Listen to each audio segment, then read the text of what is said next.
listening to KTWR, broadcasting from the beautiful island of Guam. Our program is heard each Sunday at 1500 hours Coordinated Universal Time, broadcasting on 15205 kilohertz in the 19-meter band. Coming up next is DXERS Diary.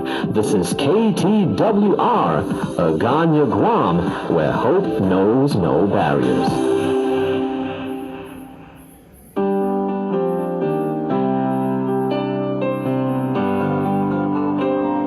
Friends, welcome to DXERS Diary, your 5-minute weekly radio digest produced and presented for Transworld Radio by your friend and fellow DXer, ARUNKUMAR from Chennai in India.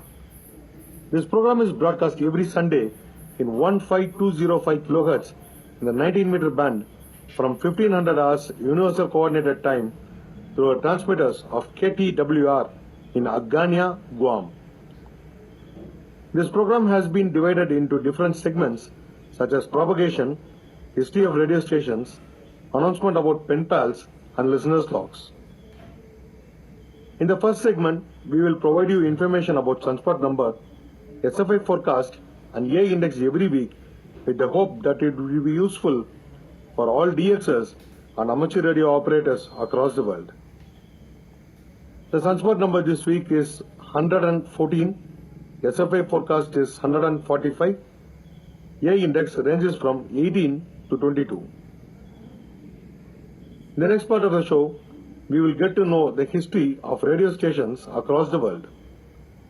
In that series, we will listen to the history of radio broadcasting in the island of Mauritius. According to information available online, it was in 1927 that radio broadcasting started in Mauritius. A medium wave radio transmitter of 1 kilowatt was assembled by a person on the island with 2 manual record players and a carbon granule microphone.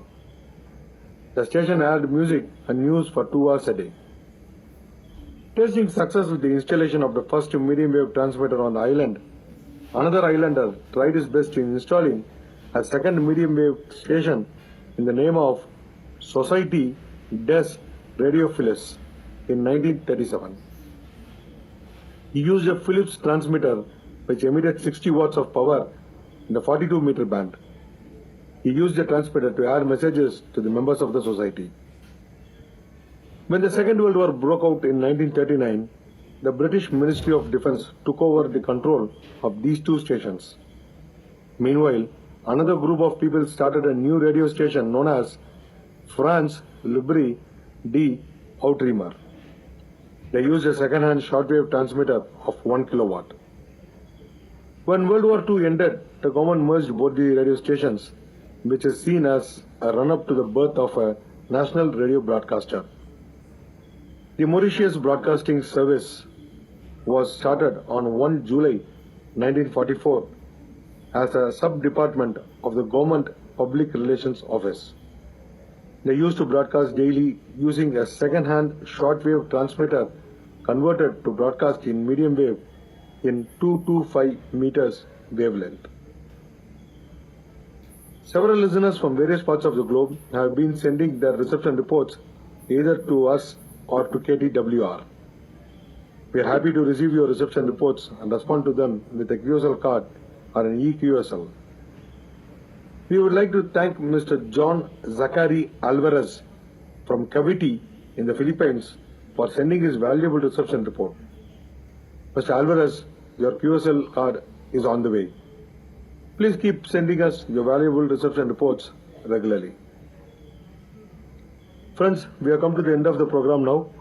As in the past, I request you to send your listeners' logs, band scans, reception reports, views, and opinion about the program to dxersdiary@gmail.com. I repeat, it's DXERS@gmail.com. Until next week, this is your friend and host, ARUNKUMAR signing off. 73. Bye-bye.